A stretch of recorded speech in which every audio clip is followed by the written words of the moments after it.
Buenas noches a los que no saludé. Bienvenidos a esta cuarta y última clase de este seminario gratuito de LCSS. Ya hemos cubierto en las otras tres clases tres partes del curso LCS completo. Ya les comenté más o menos el temario, se los reitero en forma breve. En la primera parte habíamos visto algo de hacking en general, una introducción a lo que es un hacker, una breve introducción a la filosofía, a las técnicas más generales que tenemos. Luego vimos algo de hacking a nivel de host, algo de footprinting, búsqueda de información, hacking de passwords, como para cubrir la parte de hacking en general, para terminar de cubrir un poco esto. Luego hemos visto en la clase anterior todo lo que era seguridad en redes, algoritmos de cifrado, tunneling, VPNs, encriptación, protocolos de cifrado, encapsulamiento de diferentes protocolos sobre otros protocolos y demás.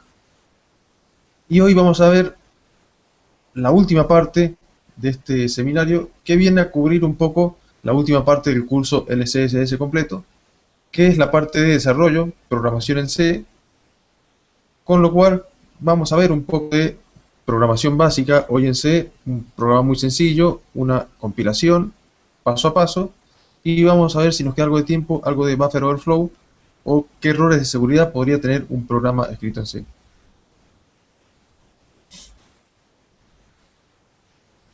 Vamos a arrancar con programación en C. El código C, o por qué vemos programación en C, porque casi cualquier sistema operativo en la actualidad está escrito en lenguaje C, casi cualquier código de bajo nivel y medio nivel está escrito en lenguaje C. Estamos hablando de un lenguaje que nos permite a nosotros acceder de una forma bastante sencilla a lo que es el hardware. Vamos a ver que es un lenguaje que nos permite trabajar en sistemas operativos como Linux, como nuestro sistema operativo. En medio y bajo nivel, nosotros podemos hacer dos tipos de aplicaciones. Aplicaciones de alto nivel, que son las aplicaciones comunes, que nos permiten trabajar con usuarios finales, con datos de usuarios finales, que es el software que todo el mundo está acostumbrado a hacer, a programar para un usuario final, programar un sistema web, un sistema de escritorio para Windows, un sistema de escritorio con GTK o con Qt para Linux y demás. Son todos sistemas que nos permiten interactuar en alto nivel con el usuario. Pero internamente ese sistema va a interactuar con el sistema operativo cuando vaya a acceder al hardware, a escribir datos, a leer datos desde el hardware. Lo va a hacer a través de una API de llamadas al sistema que en Linux y en Unix en general es el API POSIX.1. Se los voy a escribir en el chat así les queda. El API POSIX.1 que nos permite interactuar a nosotros en alto nivel con dispositivos o módulos del kernel del sistema operativo, que son los que en definitiva se encargan de acceder a los dispositivos de hardware. Esa API de alto nivel es lo que vamos a nosotros a tratar de trabajar durante este curso. Vamos a aprender primero programación en C y luego vamos a aprender a utilizar esta programación en C para usar el API POSIX.1 y acceder al medio y bajo nivel del sistema operativo, donde funcionan partes del kernel en realidad. ¿Se ve? No tanto funciones de aplicaciones de usuario, sino aplicaciones de medio nivel, como ser, por ejemplo, software de módulos del kernel. Incluso módulos, podemos llegar a programar módulos para trabajar directamente con los dispositivos. A ver, vamos a pasar un link.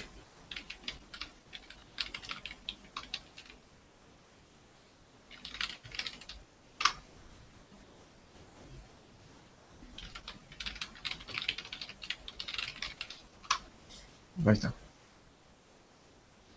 Gente que va llegando. Bien. Entonces vamos a verlo. En el curso real es un módulo de 6 meses o de 3 meses para aprender a programar en C desde cero. No hace falta que sepan nada de programación, porque se arranca programando C desde cero, con ejemplos sencillos, con toda la sintaxis del estándar ANSI. Del ANSI C, no es un C particular de alguna metodología o de alguna herramienta, sino es el estándar ANSI. Por lo tanto, cualquier código en C que hagamos nosotros va a funcionar en Linux. Voy a poder compilarlo en Linux, voy a poder compilarlo en Windows, voy a poder compilarlo en cualquier sistema que soporte el estándar ANSI. ¿Se ve? Vamos a ver C.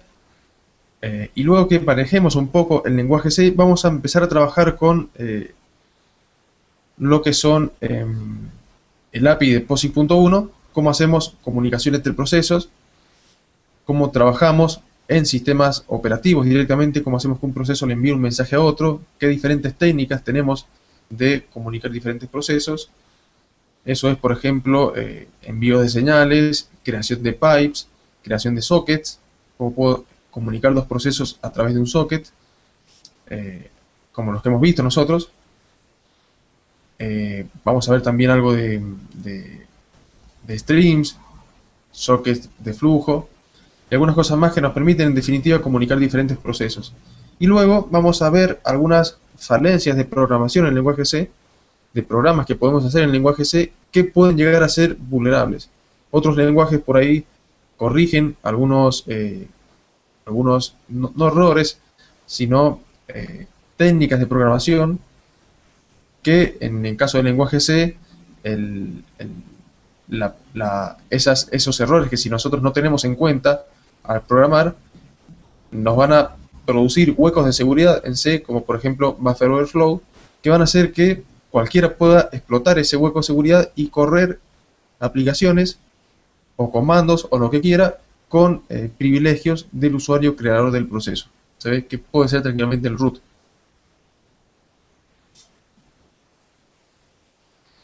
Sí, Axel, eso va en el curso completo. Hoy vamos a ver para cubrir un poco el tema de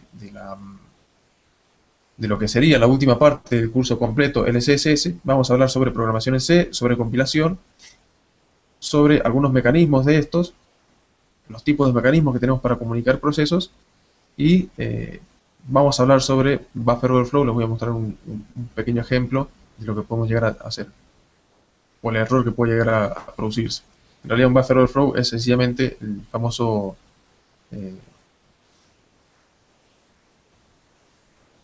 error de segmentación que se puede producir, y eso puede llegar a generar problemas de seguridad en un sistema.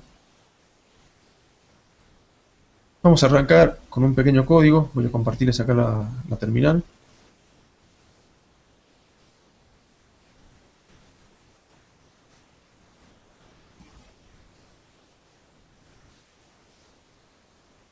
Vamos a compartir esa terminal. Y deberían estar viendo.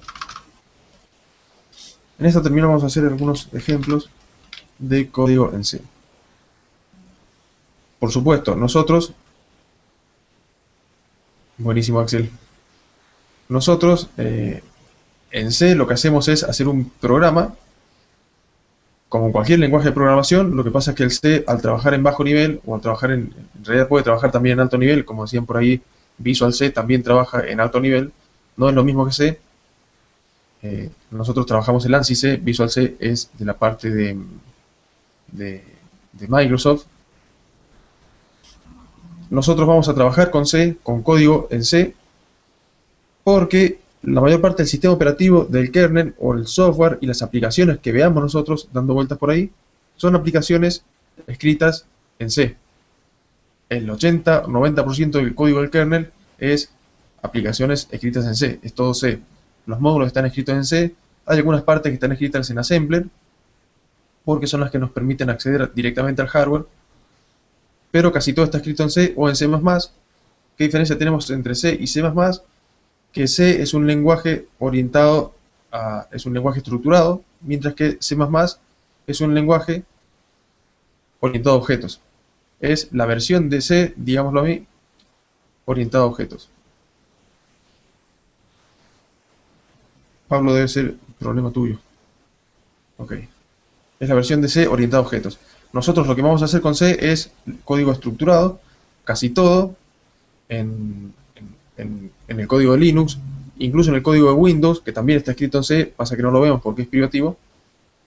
Vamos a trabajarlo sobre código estructurado. Hay algunas partes que están programadas orientadas a objetos.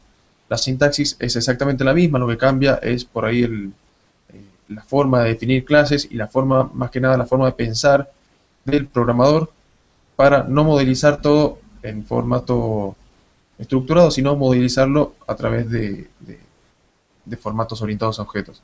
¿Se ve? La mayor diferencia que tenemos entre C y C++ viene a estar más que nada en la forma de desarrollar y no en la sintaxis. Y por otro lado tenemos códigos más modernos como Java. Java utiliza la misma sintaxis de C++, es exactamente la misma sintaxis, no cambia nada, o sea que todo lo que aprendamos en C nos va a servir después para entender Java. La diferencia es que Java no compila, vamos a ver ahora el proceso de compilación, Java no compila para una máquina física, sino que compila para una máquina virtual de Java, que es la JVM o la Java Virtual Machine, que es en definitiva el runtime o el JRE que ustedes instalan, con lo cual el código Java, con sintaxis de Java, se genera un código objeto para esa máquina virtual y puede ser portable ese mismo código objeto. No hace falta recompilar la aplicación en diferentes plataformas.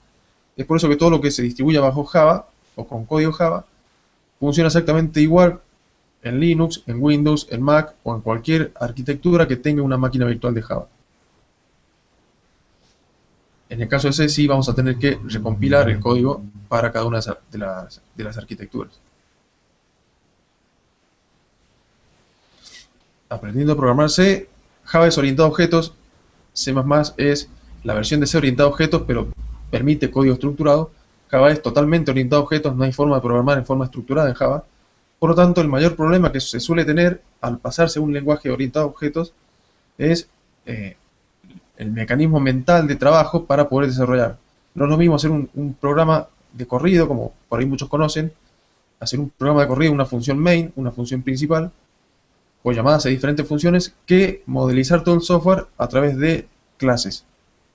Programar clases, cada clase va a tener su responsabilidad, va a tener su funcionamiento, sus métodos, sus atributos, cosa que en la programación estructurada no se da. Lo más parecido viene a ser, por ejemplo, las estructuras de control, el struct, estructuras de datos en sí, que se va a ver también en el curso, porque esas estructuras de datos es lo que cambia desde el C a la Java, a Java o cualquier lenguaje orientado a objetos. ¿Sabes? Java está muy bueno, el problema de Java es que es terriblemente lento para hacerlo andar, por el tema de la máquina virtual, comparado con un código C. Pocos lenguajes son tan eficientes como C para poder trabajar en un sistema operativo.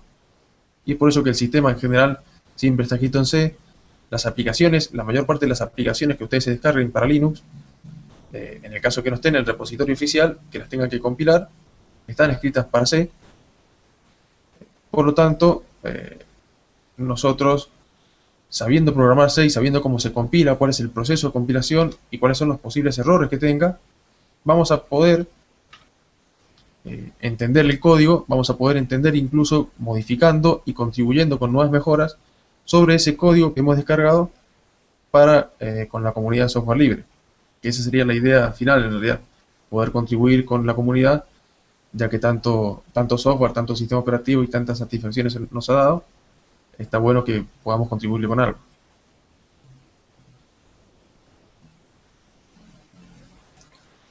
Bien, hacer un lenguaje tan extendido en el ambiente Linux, nosotros vamos a hacer una breve reseña de lo que es un código en C, un poco la compilación, paso a paso, cómo se produce la compilación, y esto es general para cualquier otro lenguaje de programación. Vamos a verlo, por supuesto, con comandos de C directamente. Comandos de GCC, el famoso compilador de la GNU, el GNU Compiler Collection, que además nos permite compilar aplicaciones hechas en Java, lo cual es bastante interesante, porque yo puedo escribir aplicaciones Java para línea de comandos y correrlas directamente en terminal, compiladas sin utilizar la máquina virtual. Ya vamos a ver ahora, les voy a explicar un poco la arquitectura de todo esto y qué diferencia tenemos entre diferentes lenguajes cuando veamos este pequeño ejemplo. ¿Ven?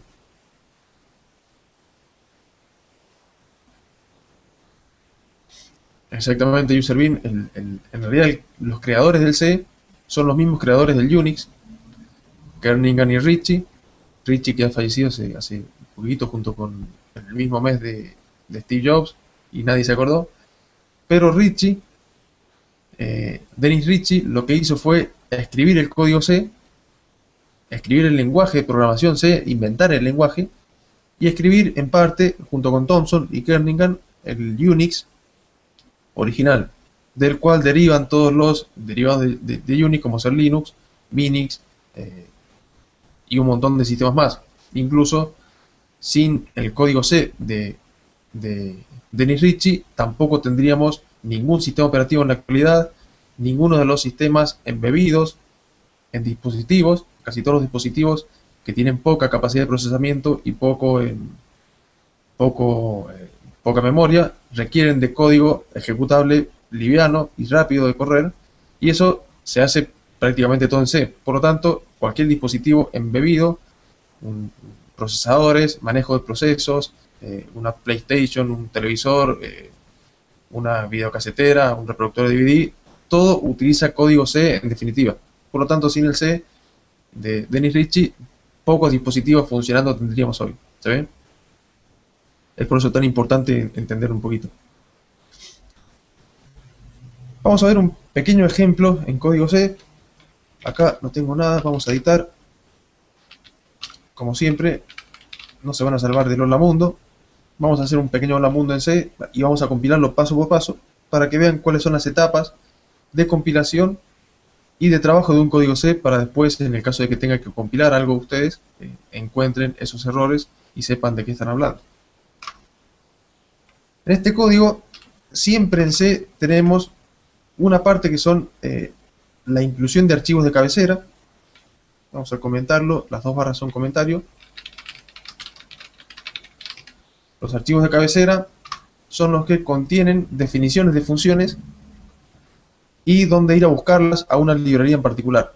Yo, cuando compilo un código, cuando voy a usar funciones, necesito que ese código pueda acceder a las funciones ya compiladas en otra librería, que son las librerías del sistema que ustedes instalan cuando se instala el sistema operativo, básicamente. Entonces, ¿qué es lo que vamos a hacer nosotros para poder trabajar? Instanciar primero, o buscar o cargar en el código los archivos de cabecera que vayamos a usar. ¿Qué archivos de cabecera hacen falta?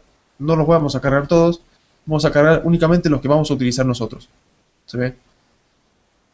Por ejemplo, para mostrar valores por pantalla, se usa una función en C que es printf, y esa función está definida en un archivo de cabecera que se llama stdio.h.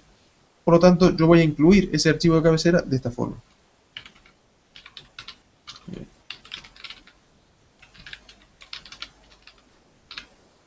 Un include, no sé si alcanzan a ver bien el texto, a ver si parece. Sí. Numeral include stdio.h entre corchetes angulares. Puedo ir entre comillas para buscarlo en el directorio actual. En el caso de corchete angular, lo va a ir a buscar a la librería del sistema, que es donde deberíamos tenerlo. Así que vamos a dejarlo ahí. Ese numeral, todas las líneas en C que comienzan con numeral, se llaman directivas de preprocesamiento. Si fuera software libre, Pablo, podrías.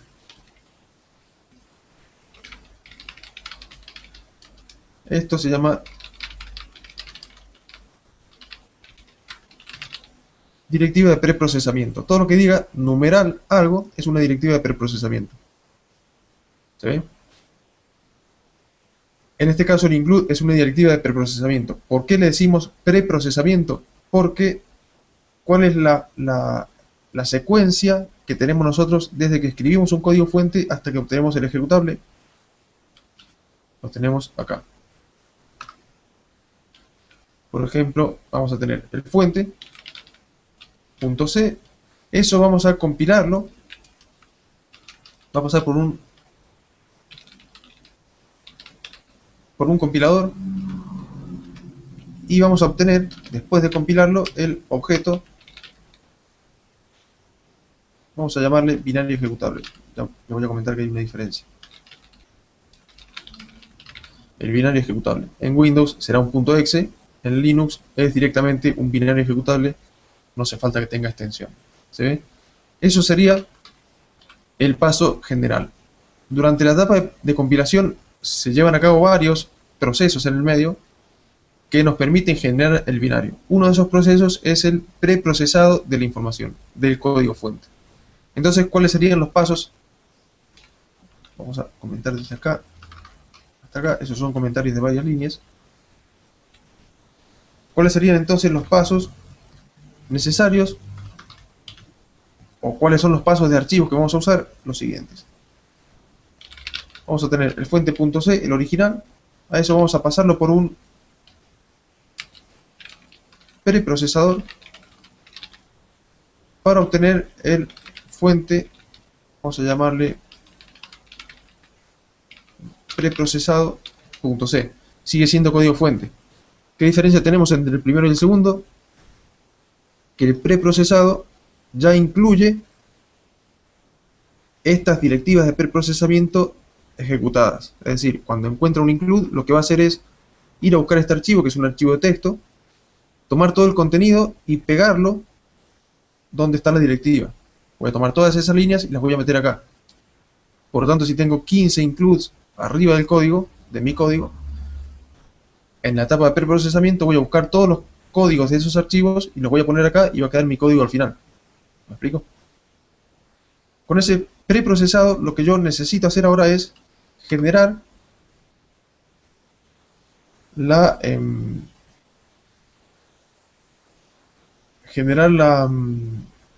directamente una librería que va a tener o que va a permitirme acceder a mí a las funciones que yo tenga en el código preprocesado. La función va a tener una definición de el código este va a tener una definición de función, pero el código de la función va a ir a buscarlo a otro lado. Yo necesito generar una librería, que después vamos a ver que se hace en forma automática, generar una librería que es un .lib o un .a, por ejemplo, una librería estática, que va a contener el binario ejecutable de esa función. Por lo tanto, lo que voy a hacer acá es generar una librería. Por ejemplo, vamos a llamarle librería.a. Hay varios tipos de librerías en Linux. Una librería es el .a, por ahí le suena. El .a es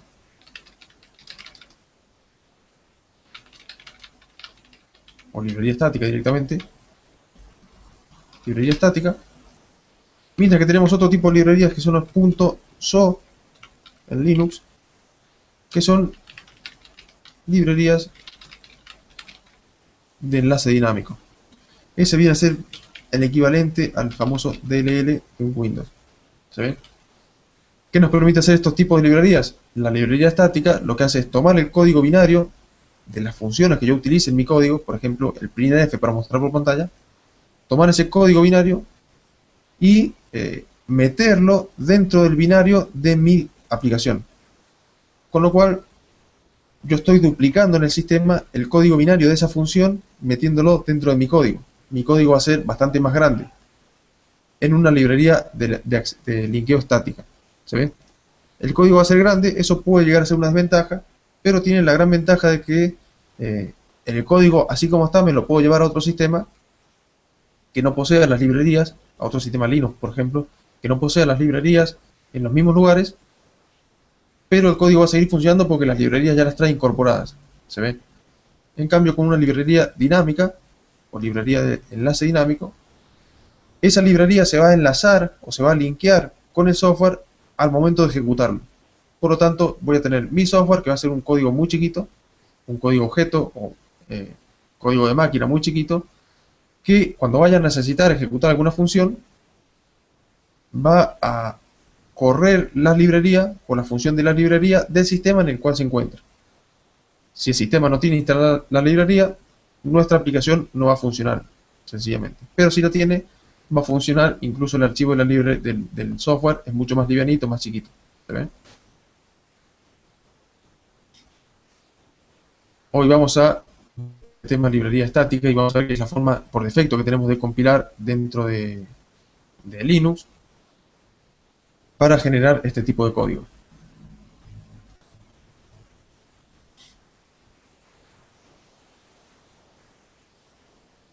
¿No pueden verlo? ¿El resto lo pueden ver? ¿Está saliendo esto en la pantalla? A ver si es un problema mío o sale de alguien más.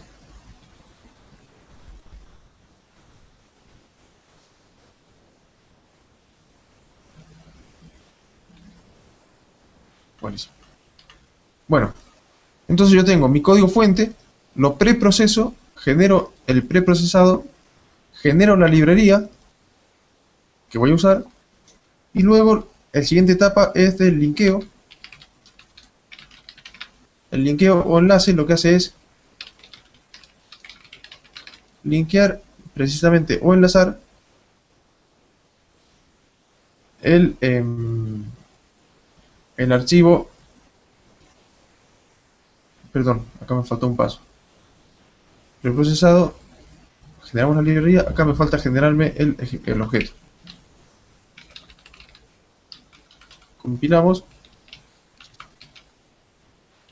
y generamos el código objeto. Vamos a llamarle objeto.o. ¿Se ven? A ver si lo ven oscuro, si lo puedo.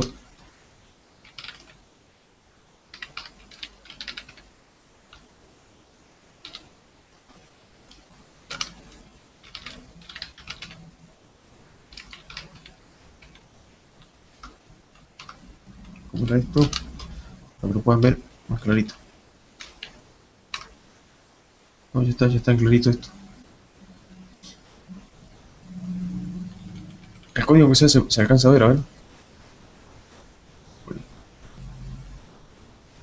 Sí, el fondo de pantalla. Pasa que no. Referencia, a ver si lo puedo cambiar de acá.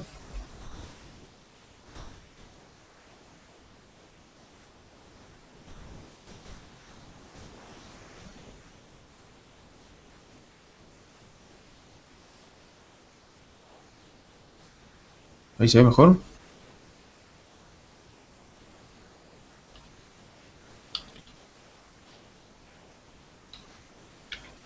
Ahí lo he puesto en blanco. Por ahí con el contraste. Joder. ¿Qué tenemos acá entonces?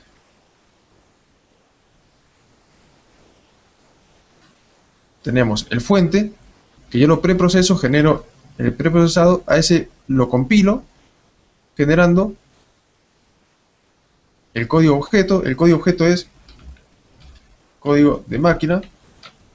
Esto es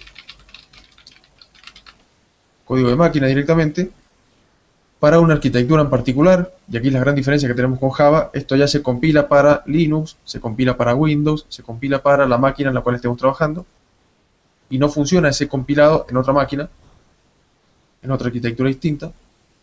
Genero la librería, que también es código objeto, que contiene las funciones que yo voy a usar para linkear, o cómo voy a hacer que mi software acceda a esas funciones. Va a estar acá en la librería. Y luego tengo que, ya teniendo la librería y el objeto, tengo que enlazarlos. Enlazar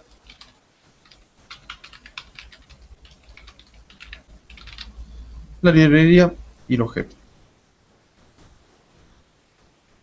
De esta forma vamos a poder trabajar con un binario ejecutable. Eso va a generar un binario ejecutable para la arquitectura de software en la cual estemos trabajando nosotros. ¿Se ve? En este caso yo lo voy a hacer para Linux. Si alguno está trabajando en Windows y tiene un compilador de C, va a poder hacerlo en Windows. Si lo están haciendo en Mac, van a poder hacerlo ahí también, en Unix, en cualquier sistema. Pero la diferencia está en que este binario ejecutable únicamente corre en la plataforma de hardware y de sistema operativo para la cual fue compilado. No corre en otra plataforma. Lo que es portable de C es el código fuente, no el binario ejecutable. En cambio en Java, este binario ejecutable no es para ninguna plataforma, salvo que le digamos lo contrario, por supuesto. Ese binario es para una máquina virtual de Java, la famosa Java Virtual Machine, que va a tener que va a poder correr esa máquina, ese código directamente en cualquier plataforma, porque es la máquina virtual de Java la que se encarga de trabajar con ese código. Toma el código objeto de Java, lo interpreta y lo traduce a la arquitectura de hardware y sistema operativo en el cual esté corriendo la máquina virtual. Eso hace que sea mucho más lento de procesar. Incluso también podemos compilar Java con el GNU Compiler Collection para Linux, entonces tendríamos un código Java rápido para correr directamente en Linux. ¿Se ve? ¿Qué vamos a hacer acá? Ya tengo, les expliqué un poco el proceso. Lo que voy a hacer ahora es, esto que está en verde es comentario. Lo que voy a hacer ahora es directamente escribir mi código en C. Voy a escribir la función main, todo código en C inicia con una función main. Y la función main, según el estándar ANSI, tiene la siguiente estructura.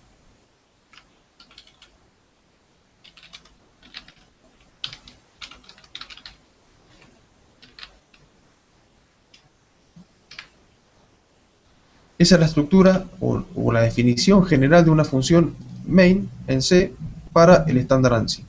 Esto es ANSI C.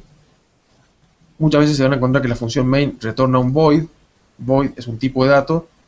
En una función siempre tenemos, en la estructura general de la función, tenemos tipo de retorno, el valor que va a devolver la función, nombre, y entre paréntesis tenemos los argumentos. Abrimos llave, el código, y cerramos llave. En C hay una función que se ejecuta antes que cualquier otra, que se llama función main, es esta de acá, que retorna siempre un entero, en el caso del ANSI, y recibe dos argumentos por parámetro, que son precisamente la cantidad de argumentos de línea de comandos, porque esto es un código, yo puedo pasarle argumentos por línea de comandos a ese código, la cantidad de argumentos que le pase, así como ustedes llaman un comando y le pasan 10 argumentos, la cantidad de argumentos que le pasen va a estar reflejada por esta variable, es un entero, argc, mientras que argb es un arreglo doble de caracteres, un puntero doble, de indirección doble, que en realidad imagínenselo como una matriz o un arreglo de varias cadenas de caracteres.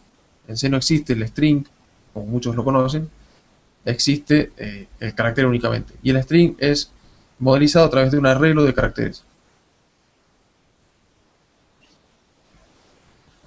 En este caso, al ser un puntero doble, eso también está incluido en el curso, es más, gastamos o invertimos bastante tiempo en la parte de los punteros, porque es la parte más compleja de entender por ahí de un programa en C.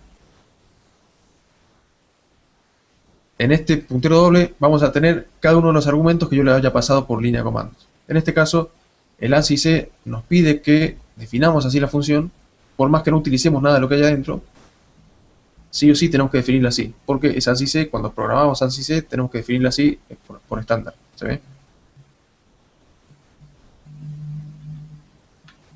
En este caso, lo que nosotros ponemos acá en el medio, acá va todo el código de la función.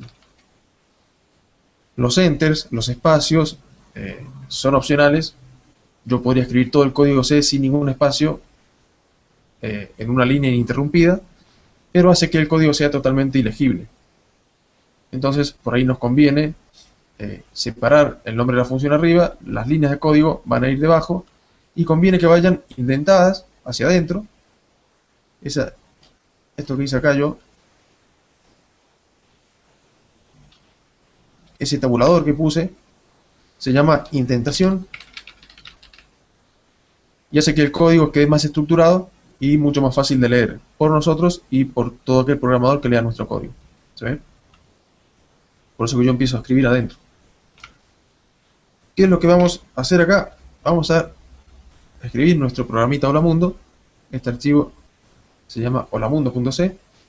Vamos a escribir el programita que diga Holamundo en pantalla. Y para eso vamos a usar una función que es la función printf. Printf es una función que nos permite imprimir mensajes por pantalla que se encuentra definida en el archivo de cabecera stdio.h. ¿Se ve? ¿Qué voy a mostrar por acá? Simplemente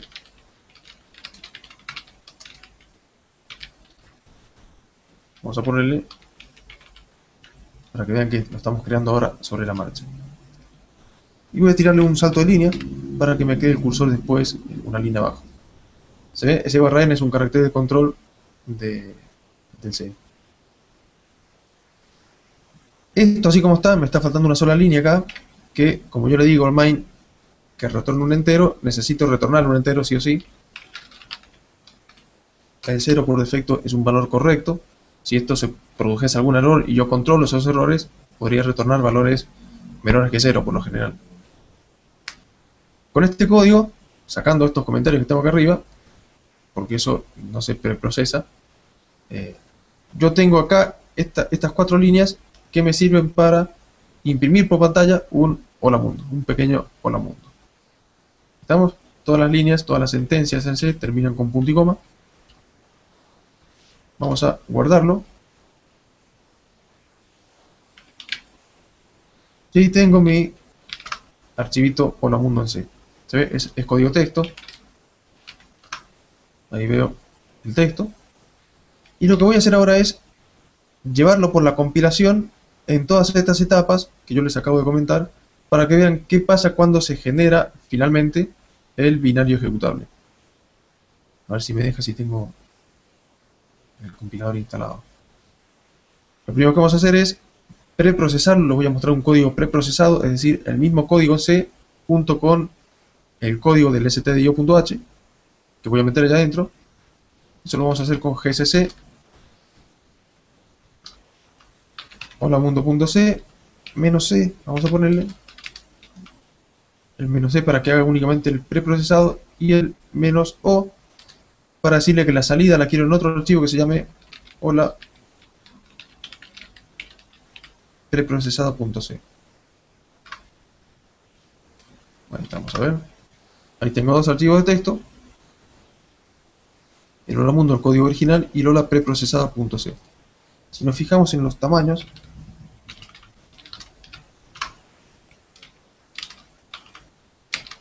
vamos a ponerle, fíjense acá, el hola mundo.c tiene 559 bytes y el hola mundo preprocesado tiene 17.654 bytes. Es decir, tiene los mismos que yo tenía, más todo lo del stdio.h. Y ni hablar si tengo 10 archivos de cabecera distintos, que es lo que suele ocurrir normalmente en un código C. Si lo editamos,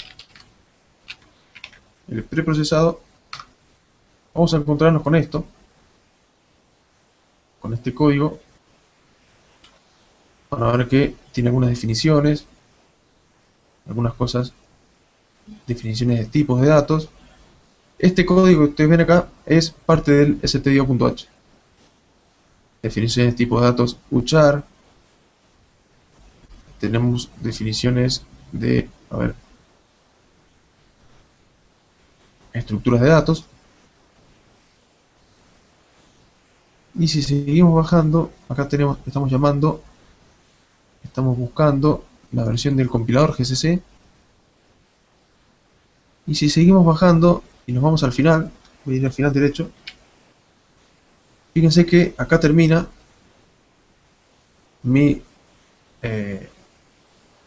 stdio.h, y acá abajo tengo el código main que yo había puesto. ¿Se ve? Ese mismo es el código main que yo escribí recién, lo único que le sacó todos los comentarios y lo dejó en formato únicamente texto para poder compilar. ¿Se ve? Ese es el código C que va a compilar en realidad, va a compilar todo lo que tenemos acá arriba. La siguiente etapa sería entonces generarme un código objeto compilado de este código fuente C. Esas estructuras de datos las agrega el stdio.h porque yo las utilizo básicamente en printf. Utilizo esos datos para poder mostrar el valor por pantalla. Si ustedes no usaran ninguna función, simplemente no hace falta incluir nada y todo lo de arriba no existiría. Y mientras más funciones usen, enseguida vamos a usar algunas extra, tengo que ir agregando archivos de cabecera que tengan las definiciones de esa función. ¿Se ve? ¿Cómo me doy cuenta yo si la función tiene archivo de cabecera? printf, creo que era la página 5 o 3, a ver, no me acuerdo cuál era la página, si no lo vemos en el código Linux Programmer. Fíjense, esta es la definición de la función printf y dice que en la sintaxis requiere esto. Si yo no lo sé, tengo que fijarme, o si me dice que falta algún archivo de cabecera cuando compilo, me fijo en la página manual. La página 3 del manual es la sección de desarrolladores, la página manual de programadores. Por lo tanto, ahí me va a decir cuál es la definición de la función printf. ¿Por qué? Porque printf también es un comando. Por defecto aparece en la ayuda del comando, y si tiene una función con el mismo nombre, tengo que buscar en la página 3 del manual. En el caso de que no lo supiera. Lo que voy a hacer ahora, ya tengo el preprocesado, voy a generarme mi código objeto a partir de ese preprocesado.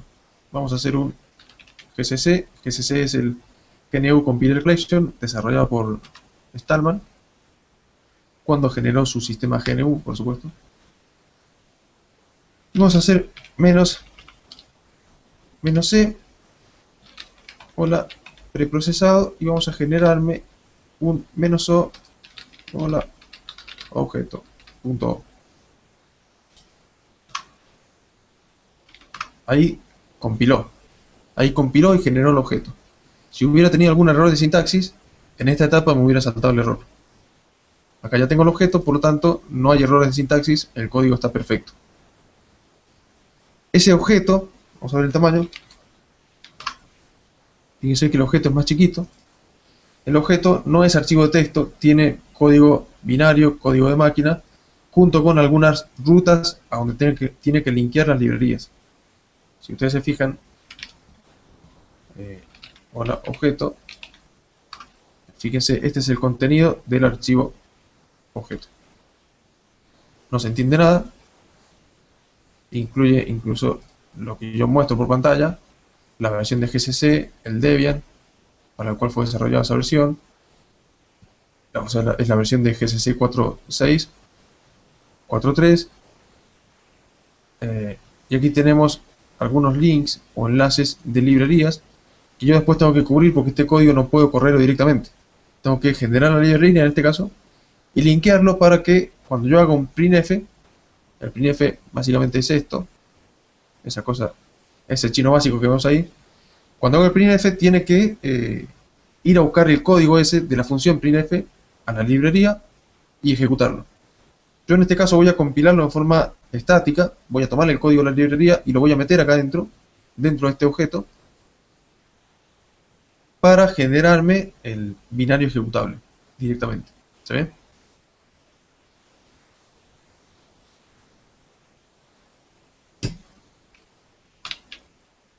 ¿Cómo hacemos eso de generar el código de la librería? Vamos a hacerlo así. Vamos a usar el comando AR,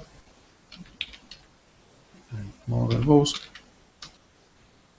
Vamos a generar mi archivo, vamos a ponerle, hola, ya que estamos con esta sintaxis, lib.a, es una librería estática, y vamos a decirle que lo genere en base al hola objeto. Vamos a ver si lo crea. Ahí tengo mi lib.a. Lo que hice fue generar una librería estática en base al código objeto. ¿Por qué? Porque el código objeto, con esos links o ese texto que habíamos ahí, donde va a ir a buscar a las librerías, a las funciones de librerías del sistema, le indica al comando AR que vaya a buscar a esa función el código que necesita, el código objeto, lo traiga y lo meta todo dentro de un archivo que se llame hola lib.a. ¿Se ve? En este caso, ese hola lib ya tiene la implementación en binario de esas librerías. Lo que me está faltando es linkear o enlazar este código objeto con esta librería para que directamente corra el programa ejecutable. Ahí es cuando yo voy a generar recién mi programa ejecutable. ¿Cómo hacemos eso? Lo hacemos con GCC. Vamos a ponerle -o, hola mundo, ese es el nombre del binario ejecutable. Y le voy a decir que lo linkee de esta forma. hola objeto.o y hola lib.a.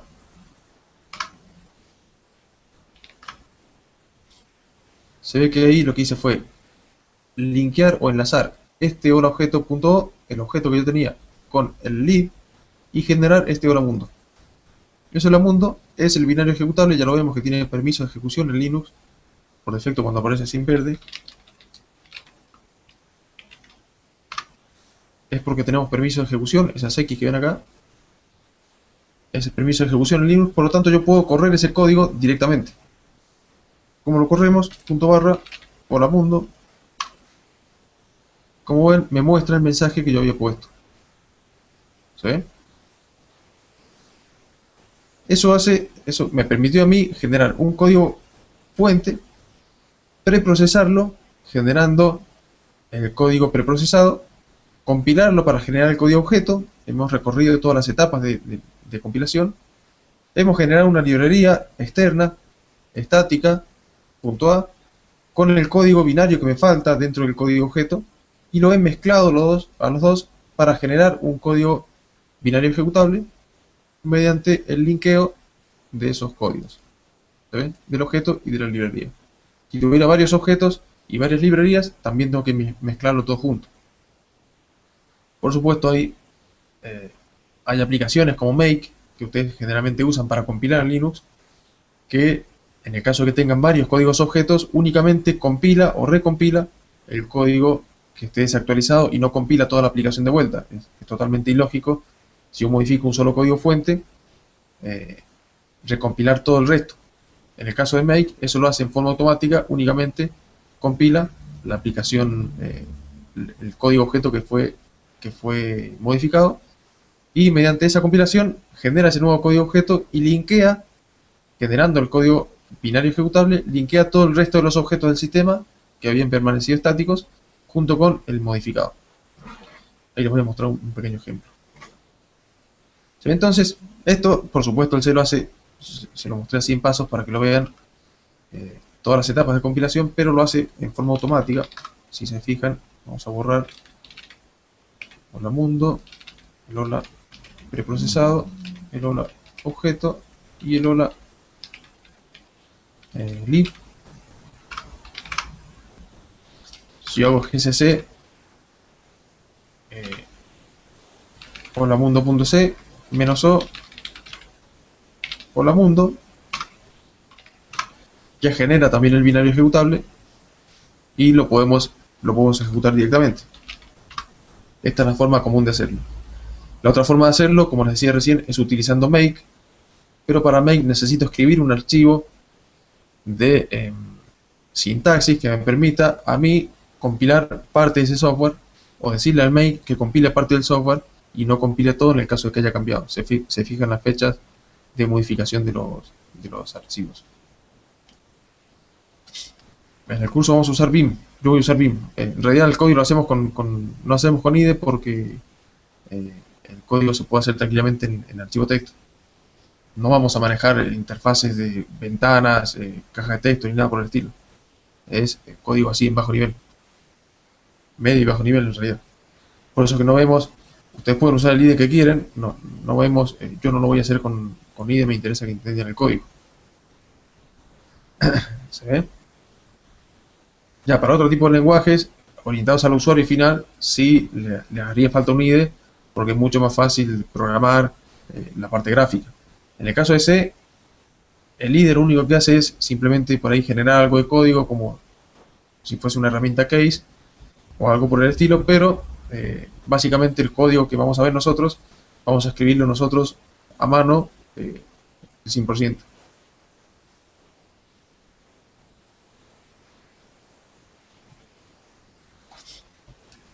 Lo mismo se podría hacer con...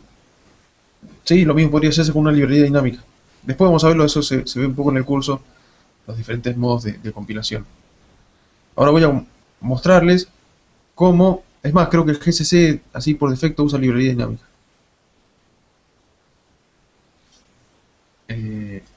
Sí, porque la librería tienen que trabajarla en forma separada.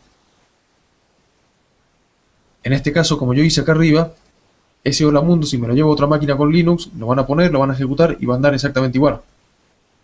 Por más que no tenga ninguna librería del printf instalada. En cambio, si lo hacemos con dinámico, eso no va a funcionar si no tenemos el printf instalado. Que es una función muy simple, esto es un código muy simple. Eh, la mayor parte de los sistemas Linux ya tienen estas funciones preinstaladas porque vienen directamente con el kernel, con el API y con los headers del kernel. Nosotros, eso, cuando usemos funciones más complejas, probablemente tengamos que instalar a su vez librerías para poder compilar nuestro código. El programa es portable, el C siempre es portable a nivel de código fuente. Si nosotros hacemos ANSI C, como les decía recién, ANSI C es portable a nivel de código fuente. Es decir, el código fuente que yo escribí acá, si ustedes se lo llevan a dev C++ en Windows y lo compilan, va a funcionar. Si se lo llevan a Borland, a Turbo C de Windows y lo compilan, también va a funcionar. O con cualquier otro compilador dentro de Linux o en cualquier otro sistema, también va a funcionar. El binario ejecutable, ese que se ve en verde, únicamente funciona en Linux. En mi máquina, en Linux. Entonces se lo pueden llevar a otro Linux que va a funcionar exactamente igual. Pero no puedo correr ese binario ejecutable en Windows porque el formato interno del binario ejecutable es diferente en Linux que en Windows o en cualquier otra plataforma de sistema operativo. ¿Me explico? Es por eso que el C es portable a nivel de código fuente y no a nivel de binario.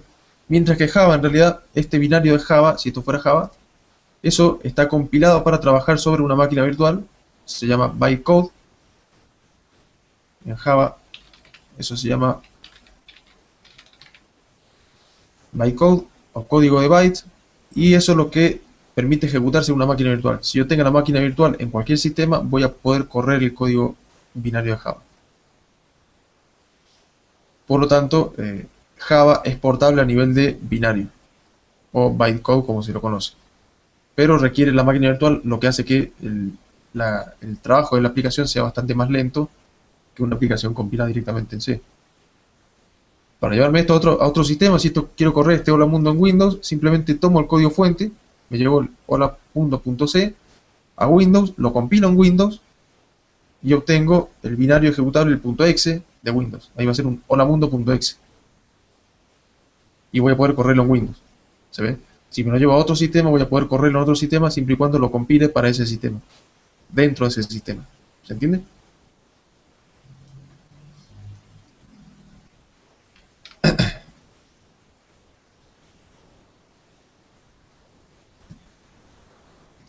Esto con la... Y me estoy salteando casi 2 meses de cursado. En la realidad, nosotros no compilamos todo el software que descargamos con GCC, sino que lo hacemos con Make, diciéndole a Make que utilice el GCC, entre otras cosas. Le voy a escribir un pequeño código que ustedes pueden conocer como Makefile. Ese Makefile, en realidad, va a ser una serie de etiquetas, dependencias y comandos que va a correr el make cuando no encuentre algún binario, cuando no encuentre algún objeto, para generarme el objeto, el ejecutable. Por ejemplo, yo podría decir lo siguiente. Esto es una etiqueta.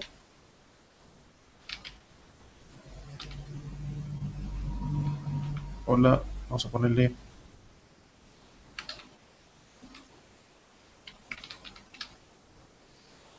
Para generar el hola, vamos a ponerle acá hola mundo, así como lo teníamos recién. Acá me va a joder, vamos a poner un nombre más corto, por las dudas, para no tener problemas. Este hola va a ser el binario ejecutable. El hola mundo es la etiqueta del binario ejecutable. Este hola mundo.o es una dependencia, por lo tanto, para ejecutar lo que venga acá abajo, el código que yo ponga acá, necesito tener esa dependencia cubierta. Si ya está el holamundo.o, simplemente lo utilizo y genero el binario ejecutable que voy a tener acá abajo. Si no está, ya les explico cómo podemos hacer para generarlo a través de este archivo de Makefile. Suponiendo que ya está ese holamundo.o, lo que voy a hacer es simplemente un GCC hola mundo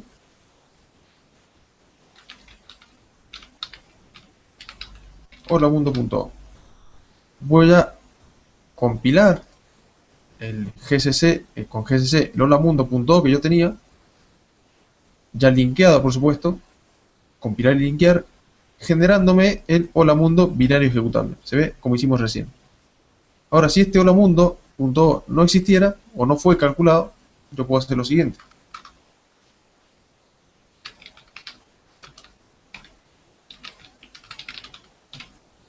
Para generar con la etiqueta, esta es una etiqueta identificativa más que nada, un hola mundo.o, yo necesito como dependencia el hola mundo.c. Y una vez que lo tengo, simplemente hago como hice recién, gcc hola mundo.c, vamos a ponerle gcc -c. Este comando gcc-c hola mundo.c va a generarme el hola mundo.o. Y una vez que lo tengo, voy a poder recién ejecutar esta línea para generar la dependencia, el hola mundo binario ejecutable. ¿Se ve? Esto lo hace todo automáticamente el sistema cuando yo escribo make en el mismo directorio donde tengo el makefile, este archivo que estoy poniendo ahora. ¿Se ve? Si lo guardamos, por ejemplo, y lo probamos, fíjese, make, ¿qué hizo? Trató de ejecutar esta línea para generar el binario ejecutable, no encontró el objeto, por lo tanto, previamente usó cc o gcc -c para, a partir del código fuente, obtener el código objeto, el hola mundo.o. Una vez que lo hizo, recién lo utilizó acá para generarme el binario ejecutable. Y lo tengo ahí. Tengo el binario ejecutable que debería funcionar igual que siempre. ¿Se ve? Funciona igual que recién. Solo que ahora lo estoy compilando a través de make con la utilería makefile. Esta es una forma bastante sencilla de hacerlo. El archivo makefile puede tener una sintaxis más compleja. Puedo pasarle por parámetros, por variables, diciéndole qué compilador quiero que utilice y algunas cosas más que no vienen al caso ahora en esta charla. Por supuesto, van a encontrarse que muchas veces ustedes hacen make clean y el make clean debería limpiar el binario, limpiar el objeto y dejar todo tal cual estaba antes. En este caso no tengo ninguna etiqueta o regla definida clean, eso tengo que meterlo en el archivo makefile. Voy a hacerlo así, lo tenemos completo. Por ejemplo, clean no tiene dependencias y abajo voy a hacer un rm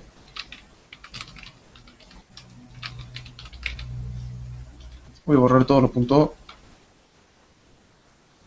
asterisco.o, vamos a ponerle, porque bueno, podrían ser varios, y el binario ejecutable. Con esas líneas yo guardo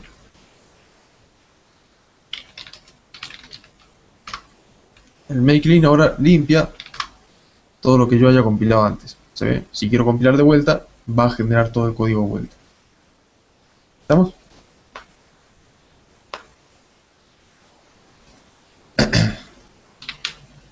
La diferencia que hay entre programar C y programar Perl o C o Bash es que el Perl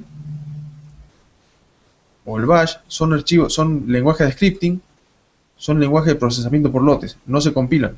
Ustedes escriben las líneas dentro de un archivo Bash, un .sh o un .pl para Perl, y el intérprete de comandos, alguno de estos, lo que va a hacer es tomar ese archivo de procesamiento por lotes, ese archivo Bash o ese archivo Perl, por supuesto con el intérprete que corresponda, y va a ejecutar línea por línea. No es scripting, eso es scripting. En el caso de C no es scripting, nosotros compilamos el código y generamos un binario ejecutable. Por lo tanto, si quiero modificarle algo, tengo que modificar el código y compilarlo de vuelta. Exactamente eso es lo que vimos en script. ¿Se entiende más o menos la diferencia? Eso sería eh, la diferencia entre cualquier lenguaje de scripting y un lenguaje de programación como C. Por supuesto, en C, a través de diferentes estructuras de control, de manejo de memoria, de punteros, de arreglos, de variables, podemos llegar a hacer cosas bastante más complejas que las que podríamos hacer con un shell script, por ejemplo, de Bash o Perl. Con lo cual, muchas veces, y más para uno que por ahí está más acostumbrado a programar en C que en Bash, se encuentra que haciendo archivos de procesamiento por lotes es como que a veces se queda un poco corto o nos faltan herramientas de las que estamos acostumbrados a trabajar en C. Porque muchas de las cosas, de las automatizaciones de tareas que hacemos los sysadmin o cuando automatizamos algo en algún servidor, por ejemplo, lo podemos hacer con C y lo podemos compilar y que ya quede directamente el binario ejecutable la aplicación que hicieron ustedes para resolver tal problema. ¿Se ve? Incluso pueden seguir escribiendo datos, seguir escribiendo código e incrementar la aplicación y quién sabe algún día por ahí publicarla y hacer algo, aportar a la comunidad. Bien. Esto entonces es escritura de programas en C. Hemos visto un pequeño ejemplo de C. Ahora bien, el C, si no se programa bien, puede tener algunos problemas de seguridad. Yo podría tener problemas de seguridad en mi programa en C si no hago las cosas correctamente. Y para eso hay que conocer un poco de la forma de programar de C, hay que conocer un poco las particularidades que tiene, el manejo de memoria que tiene, porque si no podría estar permitiéndole a alguien explotar vulnerabilidades de mi software que accedan a regiones de memoria para las cuales no tiene acceso. Si bien hoy en día los microprocesadores y los sistemas operativos tienen muy bien planteada la parte de seguridad en cuanto a regiones de memoria, ustedes saben que en un kernel yo tengo dos regiones de memoria, una región privada del kernel, que es lo que llamamos nivel de núcleo, y otra región de proceso de usuario, que es lo que llamamos nivel de usuario. Por lo general nuestro software corre a nivel de usuario, no a nivel de núcleo. Salvo que, por supuesto, programemos para el bajo nivel de kernel, que también vamos a ver algo de esto en el curso. Pero por lo general el software nuestro se escribe a nivel de usuario y ese software interactúa con el kernel a través de el API de llamadas al sistema. Específicamente vamos a usar nosotros el POSIX.1, que es el que utiliza el Unix desde que se creó hasta hoy. Y con ese API vamos a poder acceder después, nosotros vamos a consultarle al kernel algunos parámetros para poder escribir en archivos, para poder conectarnos a redes, para poder hacer lo que quisiéramos, para intercambiar info entre procesos y demás. Pero aún así, por más que funcione a nivel de usuario, si no está bien desarrollado el código, puedo correr el riesgo de dejarlo vulnerable a alguien que pueda llegar a explotarlo. Y si ese código hace las veces de servidor de algo, porque yo puedo programar un servidor que atiende en un puerto determinado en C, abriendo sockets de tipo inet, que me permiten a mí, por ejemplo, programarme un servidor web, programar un servidor de correo, muy rudimentario, por supuesto. No vamos a comparar nuestro pequeño código con un Apache, pero la idea existe, yo puedo generar ese socket, puedo abrir el puerto y puedo atender consultas y responder con lo que están pidiendo a través del protocolo HTTP, por ejemplo. Y si ese código tiene errores de programación, yo puedo dejarle a alguien que esté afuera consultando páginas que acceda a ese código y lo trate de vulnerar. Y si lo vulnera va a poder tener acceso al sistema por ahí en lo que se llama escala de privilegios y acceder a regiones de memoria, acceder a shells remotos o lo que fuere que me permitan a mí o le permitan al atacante tomar el control del servidor.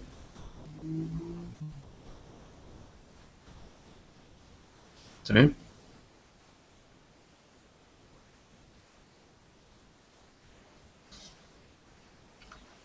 este caso el Hola Mundo no tiene vulnerabilidades porque es un código muy sencillo. Ahora les voy a mostrar un par de ejemplos de códigos en C vulnerables para que puedan trabajarlo, para que puedan ver qué problema tenemos, que es un problema muy común cuando estamos aprendiendo a programar, o tener fallos de segmentación, errores de memoria, referencias a memoria que no existen y demás. Y de esa forma, yo, cuando estamos aprendiendo a programar, siempre cometemos estos errores, y por más que funcionen, el error puede estar en el código. Con los valores que yo trabajo, el error puede no aparecer, y alguien que esté tratando de explotar ese error puede encontrarlo y utilizarlo. ¿Sí? Vamos a ver un pequeño ejemplo.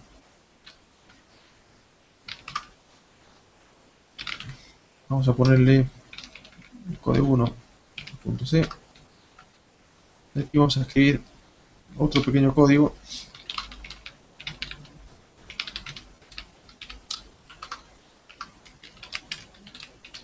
que va a ser lo siguiente.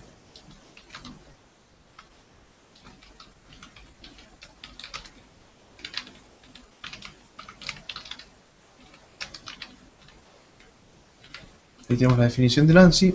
Vamos a definir lo siguiente. A ver si esto funciona. Vamos a definir una variable buffer de tipo carácter de 10 elementos. A ver si contamos bien, sí. Vamos a definir una variable numérica, por ejemplo, que tenga este valor. Y vamos a hacer lo siguiente.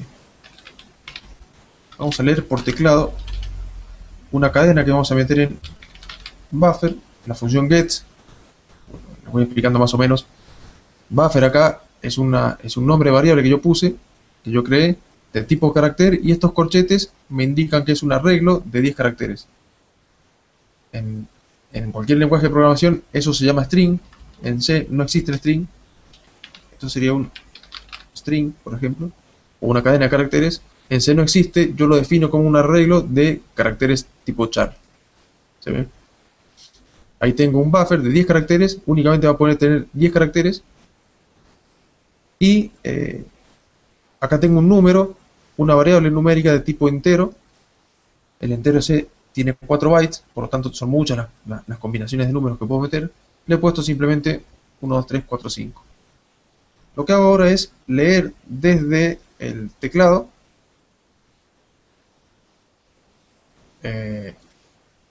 una cadena de caracteres y la voy a guardar dentro de la variable buffer. ¿Me siguen? Una vez que leí esa cadena, lo que voy a hacer es mostrarla por pantalla. Printf, por ejemplo. Vamos a mostrar. El buffer contiene, y acá voy a mostrar una cadena. Esto es así en C, y un salto de línea para que parezca un enter. Y vamos a ponerle un buffer acá. Eso que va a hacer, va a mostrarme la cadena buffer contiene, dos puntos, y el contenido de la variable buffer que yo tengo acá. Por lo tanto, debería mostrarme lo que yo ingresé. Y después voy a mostrar, sin ir más lejos,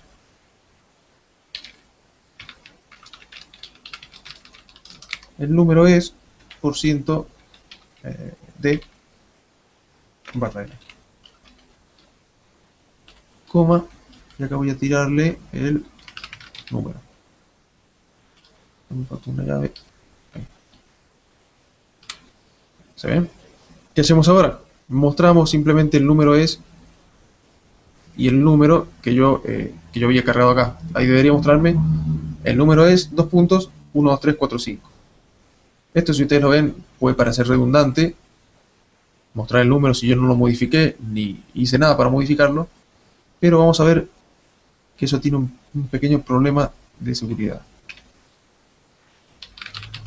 Vamos a retornar.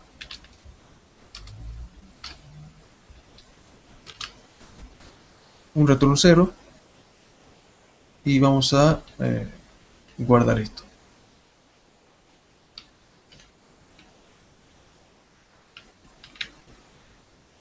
si no metí la pata, compilamos. Code 1.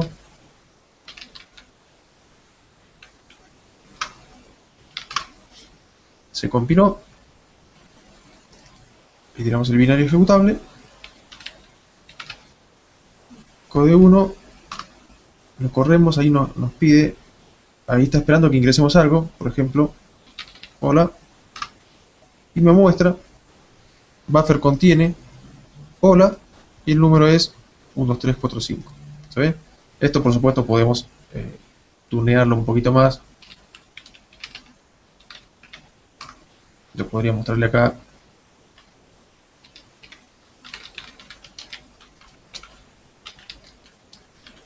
Eso depende, no se usa mucho para bajo nivel porque no interactuamos con el usuario generalmente, sino con el sistema.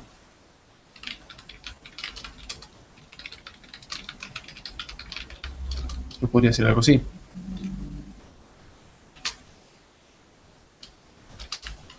Mostramos eso y mostramos la salida. Incluso puedo ponerle acá un enter.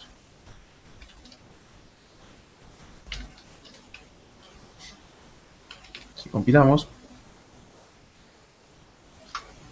y volvemos a correr, ahí nos pide la cadena y nos muestra los dos resultados. ¿Se ve? Ahora, ¿qué problema tiene esto? Que la cadena son 10 caracteres y yo no estoy controlando el final de esa cadena. El C por defecto no controla el final de la cadena y permite que una cadena siga sobreescribiendo regiones de otras variables. ¿Qué pasa, por ejemplo, si yo corro así? El code 1.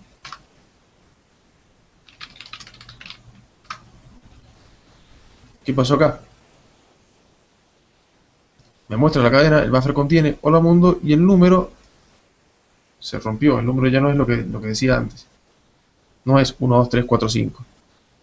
¿Por qué? Porque le metí más de 10 caracteres. Acá tengo 5, son 10, pero en C cada cadena de caracteres incluye un carácter extra. El siguiente carácter es el carácter nulo. Todas las cadenas terminan con un carácter nulo para indicarle al código dónde termina una cadena de caracteres. Por lo tanto, acá justo le ingresé 10 caracteres y el carácter número 11 pisó el área de memoria de la siguiente variable. Vamos a hacer un poco más alevoso.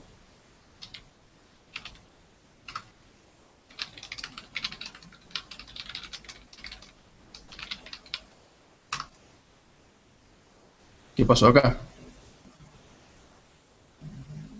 Buffer contiene, mostró la cadena que yo había ingresado, el número se modificó totalmente y además generó un segmentation fault. ¿Qué significa el segmentation fault? Que trató de acceder, que se pasó, si bien ya sabemos que pisó totalmente la variable numérica, además trató de acceder o salir del mapa de memoria del proceso accediendo a regiones a las cuales no tiene acceso. En este caso, se genera un segmentation fault porque el kernel mantiene o controla el mapa de memoria de cada uno de los procesos. Ahora les voy a comentar un poco sobre este mapa. ¿Se ve? El get no lo toma como enter, lo toma directamente como un carácter más, es un espacio.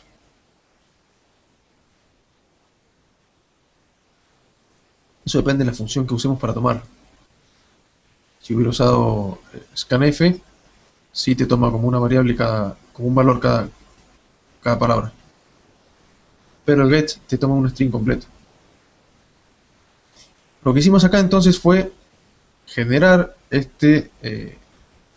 o tratar de acceder rompiendo el espacio de memoria del proceso, generando este segmentation fault, que es muy común cuando aprendemos a programar, pero que puede provocar algún fallo de seguridad en nuestro sistema.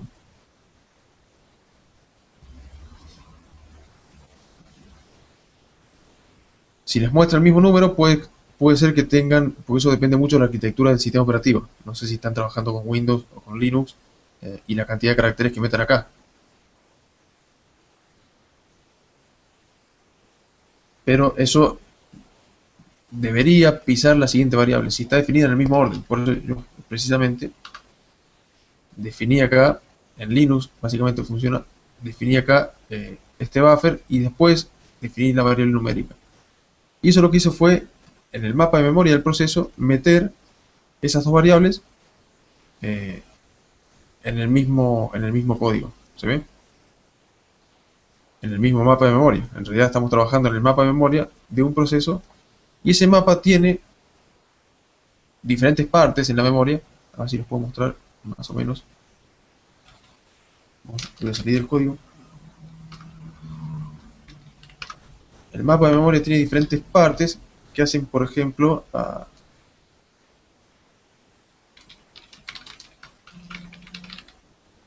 mapa de memoria tiene, por ejemplo, esto es un programa, viene a ser el binario ejecutable. Cuando yo lo ejecuto, eso crea un espacio en memoria, es el proceso. Ustedes lo que conocen como proceso es un programa en ejecución, y ese proceso tiene información en memoria sobre la definición de variables, sobre los datos, las instrucciones que va a ejecutar, la pila o el stack y los diferentes buffers de llamadas a diferentes funciones. Precisamente el ataque de buffer overflow actúa sobre estos buffers. Ahora les comento esto. Tenemos, por ejemplo, una sección de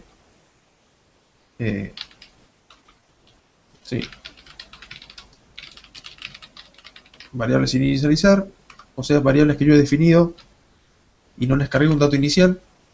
Luego tenemos una sección de variables inicializadas. Lo estoy haciendo en general para un Linux. Esto, por supuesto, es mucho más específico y cambia un poco en algunos de los procesos. Pero tenemos básicamente variables sin inicializar, variables inicializadas. Y aquí tenemos la pila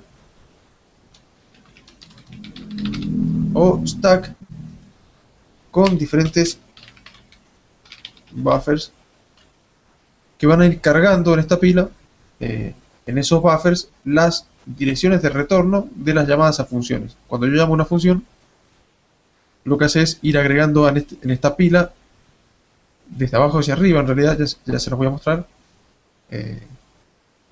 datos, para que después, cuando vaya retornando esas funciones, sepa a dónde tiene que llegar el código para terminar. Ahora les voy a mostrar un ejemplo. Básicamente esto sería un mapa de memoria de un proceso. Estaría la pila, los datos van a ir cayendo acá, hacia arriba. ¿Se ve?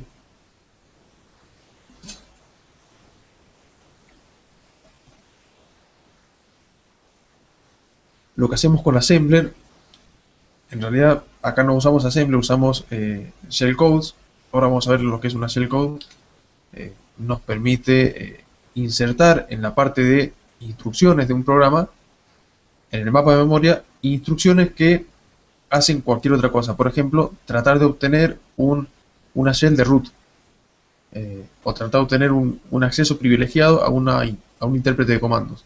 Eso lo hacemos a través de insertar una shellcode o código malicioso, si se quiere, en una parte del mapa de memoria de un proceso que tiene una vulnerabilidad. Si el proceso tiene un buffer overflow, tiene la vulnerabilidad de buffer overflow por estar mal programado, yo podría tratar de insertar una shellcode en ese proceso para explotarla. ¿Se ve? Les voy a mostrar un pequeño código que tiene un problema de buffer overflow, básicamente, para que vean cómo funciona. Vamos a poner... Voy a editar un código 2. Y acá a ver si lo tengo escrito como para copiarlo. Si no lo copiamos, no lo tengo. Por ejemplo, yo podría hacer lo siguiente. Vamos a hacer una función main con la definición normal de main.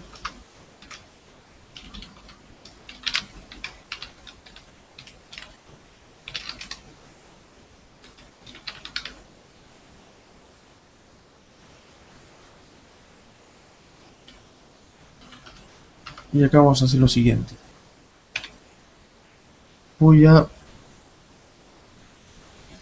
Perdón. Gracias, Francisco.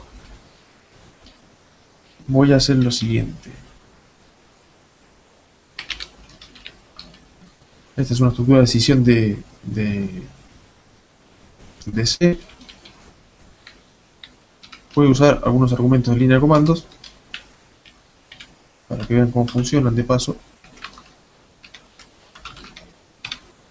Fíjense cómo voy intentando todo hacia adentro para entender a simple vista cuál es el código.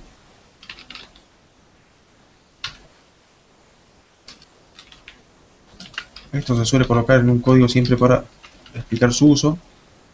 Por ejemplo, se hace así.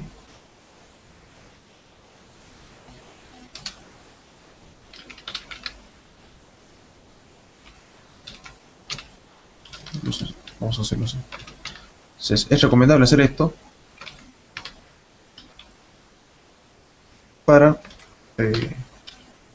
que no sabe cómo funciona el programa. Si hay que pasar argumentos por línea de comandos, automáticamente les muestre cuál es el uso principal del programa.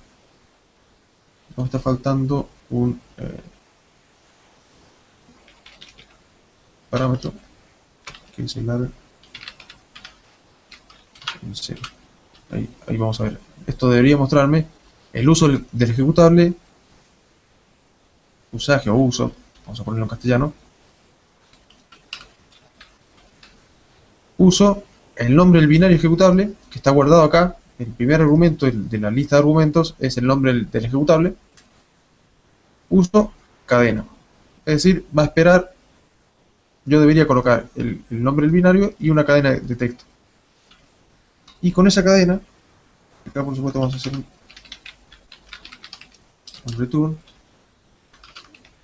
En el caso de que la lista de argumentos sea distinta de 2, o sea, el nombre del binario y la cadena, acá va a mostrarme esto, porque hay un error de argumentos. En el if es arc. Arc es la cantidad de argumentos de línea de comandos y argv es cada uno de esos argumentos. El 0 es el nombre, el 1 es el primer argumento, el 2 es el segundo. Si tengo una cantidad distinta de 2, significa que tengo o ninguno, o sea, solamente el binario, o tengo más de una cadena como argumentos, estoy en un error. Por lo tanto, debería mostrar al usuario, esto es simplemente dos enters y un tabulador, mostrar uso, el nombre del binario, espacio y una cadena, porque se equivocó en la forma de llamarlo. En el caso que lo haga bien, nada de esto va a ejecutarse. Por lo tanto, debería hacer lo siguiente. Voy a pasarle un argumento a una función. Y ya definimos la función.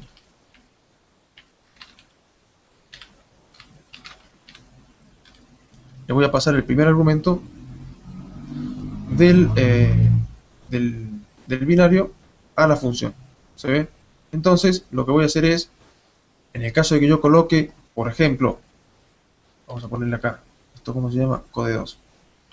En el caso de que yo ejecute code2 como punto barra code2 argumento, una cadena de texto, esto no va a verificar esta condición, por lo tanto no voy a ejecutar nada de lo que hay acá y voy a ejecutar una función que ahora voy a definir y le voy a pasar ese argumento. Ese argumento que yo le pasé va a caer en argv1, es el primero. El 0 es el nombre del binario, el 1 es el primer argumento, esto que ven acá. Y la función va a hacer algo particular con ese argumento que ahora les voy a mostrar. En el caso de que yo coloque otra cosa, si yo coloco acá arriba arg2 cualquiera, la cantidad de argumentos ahí va a ser 4, por lo tanto argc es distinto de 2, muestro cuál es el uso correcto. ¿Se ve? Simplemente es facilitarle un poco el uso al usuario. Me está faltando un return 0. En el caso de que yo no ponga nada, si yo corro esto como hacíamos antes, también la cantidad de argumentos va a ser distinta de 2, por lo tanto va a mostrarle esto al usuario. Ahora lo probamos. Y la función yo la voy a definir acá arriba. Por lo general no sería correcto definir la función dentro de este código. La función se suele definir en archivos separados y se incluye en archivos de cabecera, como hacíamos nosotros con el stdio. Dicho sea de paso, tengo que agregarlo acá. Yo puedo escribir mis propios archivos .h, mis propios archivos de cabecera, para poder incluir ahí toda la definición de mis funciones particulares. ¿Se ven? En este caso lo vamos a hacer sencillo. Voy a meter directamente mi código acá arriba.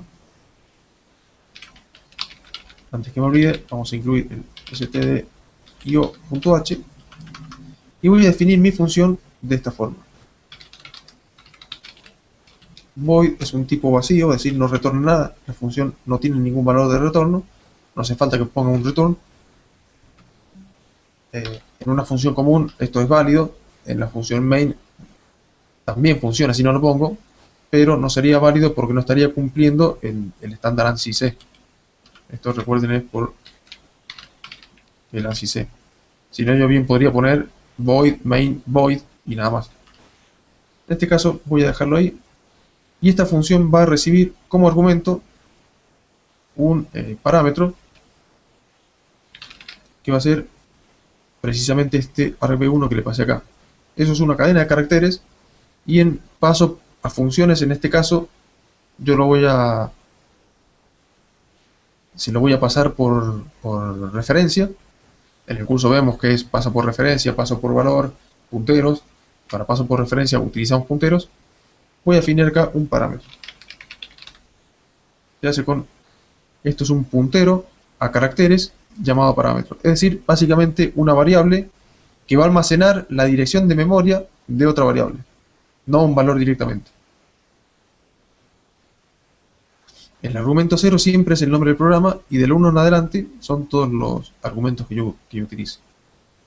También esto se ve bastante, incluso hay funciones que nos permiten analizar toda la lista de argumentos y pasar o parsear las opciones. Por ejemplo, cuando ponen GCC -o y un nombre, hay opciones, hay funciones en C que me permiten parsear estos argumentos, porque acá voy a tener el nombre del programa en arg0, el -o va a ser argv1 y el nombre del programa va a ser argv2 en ese caso.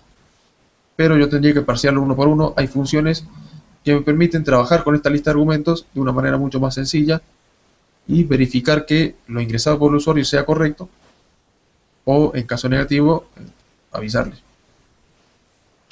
O largar la ayuda, por ejemplo, como hacen muchos comandos de Linux. Cuando no encuentran un argumento válido, tiran la ayuda mostrando toda la lista de argumentos válidos. En este caso, mi función va a recibir ese argumento que le pasé allá abajo y va a ser lo siguiente. Voy a definir un pequeño buffer de 10 caracteres y voy a definir lo siguiente. Voy a usar una función que se llama stringcopy, strcpy, que lo que hace es copiar dentro de buffer el contenido del parámetro. ¿Se ven? Simplemente va a hacer eso. Va a copiar dentro de buffer el contenido del parámetro y no hace nada más. Yo podría mostrarlo si quiero. Por ejemplo, podría hacer acá un printf. La cadena va a ser, por ejemplo, %s.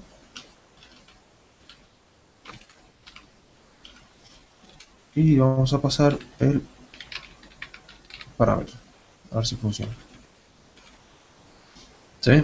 Y ese string copy, si nos fijamos en la ayuda, si acá hacen shift y presionan la letra K del BIM, particularmente en este editor de texto que uso yo, les muestra la ayuda de la función string copy en la página de los desarrolladores, en la página 3 del manual.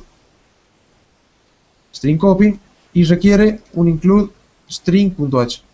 Ahí me doy cuenta que el string.h lo requiero acá. Si no lo hubiera puesto, vamos a ponerlo acá. Si no lo pongo, me va a tirar un error de compilación porque no encuentra ninguna implementación de la función string_copy. Yo acá yo lo sabía porque lo he usado un montón de veces. String.h, y esto así como está no debería tener mayor problema. Vamos a guardar y vamos a compilar a ver si funciona.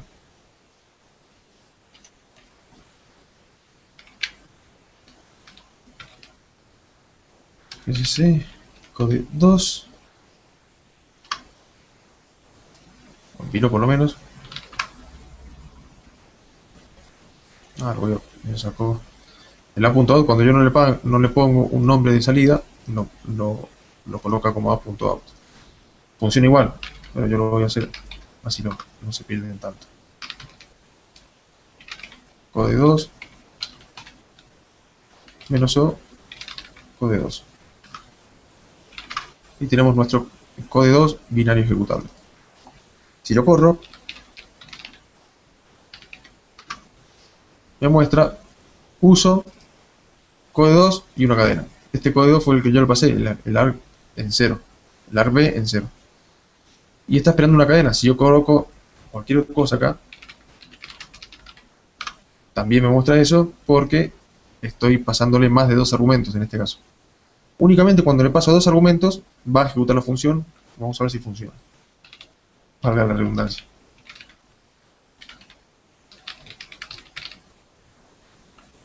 Vamos a poner algo cortito. Ahí está. Me muestra cadena. Hola. ¿Sí?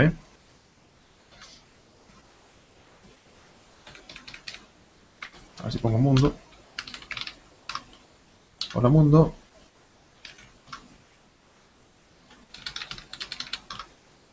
Ahí está. Ahí sobrepasé el límite de los 10 caracteres de las siguientes variables que yo tenía en la pila y trató de sobreescribir regiones de memoria a las cuales no tenía acceso, por lo cual produjo un fallo de segmentación. ¿Está más o menos lo que ocurrió recién? En este caso, cuando yo compilé esa cadena, debería haberme mostrado, no sé por qué el GCC en mi máquina, acá en este UIC no me lo mostró, debería haberme mostrado una advertencia de que estoy usando una función insegura. A ver si la encuentro.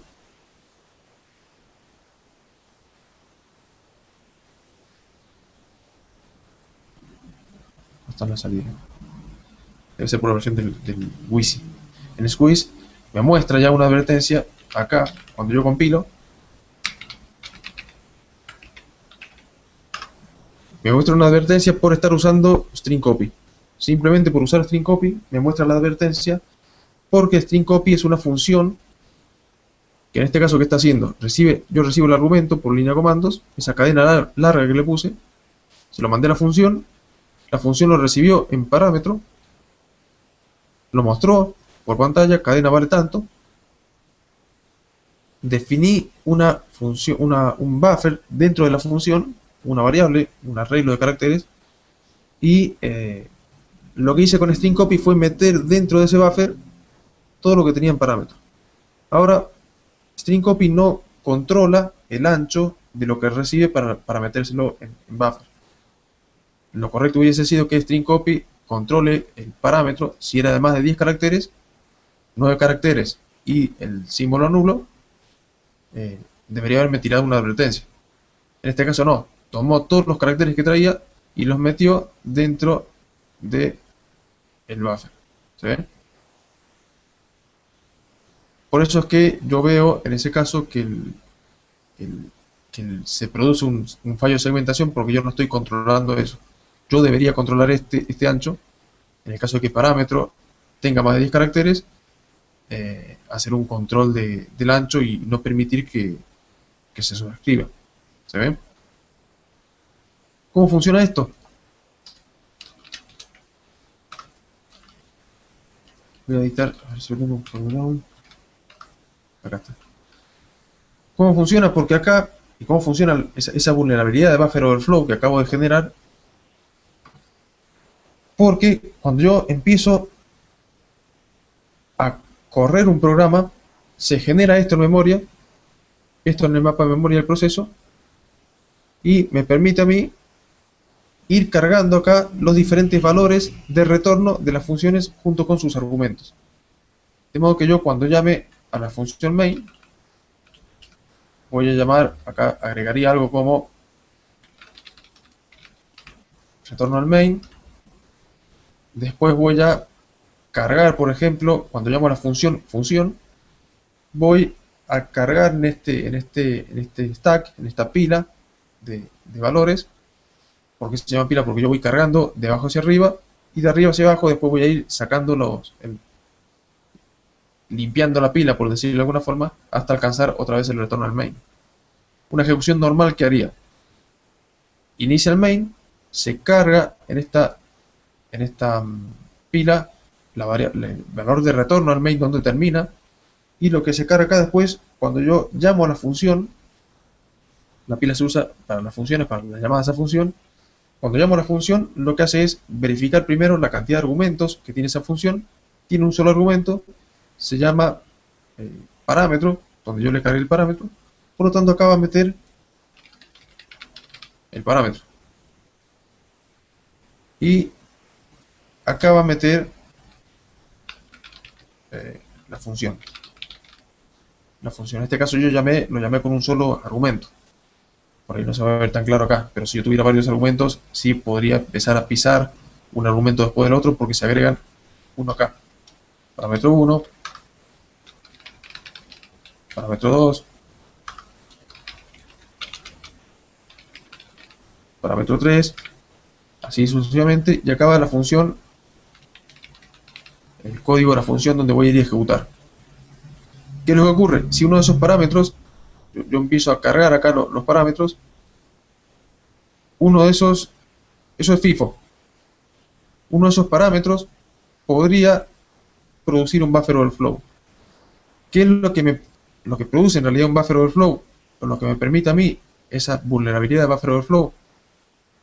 Simplemente, cuando llamo a la función, hacer que esa función, si no controla el ancho de los parámetros, yo podría, supóngase que en el tercer parámetro le cargué una variable demasiado larga, una cadena demasiado larga, esa cadena podría tener cualquier contenido. Ya acá le puse contenido aleatorio, pero podría tener un contenido que pueda ejecutar algo que yo no quiero. Acá adentro yo puedo meter líneas de código binarias, básicamente se expresan en hexadecimal dentro del código C, líneas de código que me permitan ejecutar lo que se llama una shellcode. ¿Qué pasa? Si yo llamo a la función con esos parámetros y el tercer parámetro, supóngase que es esa línea de código, yo podría acá básicamente hacer esto: empezar a escribir, vamos a ponerlo en mayúscula, llenar todo esto sobreescribiendo por supuesto los parámetros a través de esta vulnerabilidad que teníamos. Sobreescribir esto con nops, esas n's son, vamos a ponerlo acá, son instrucciones de no operación que no hacen nada, simplemente limpian la región de memoria del proceso. Y luego, generalmente, a la mitad de esta región de nops que yo acabo de escribir, empiezo a escribir acá adentro, supóngase,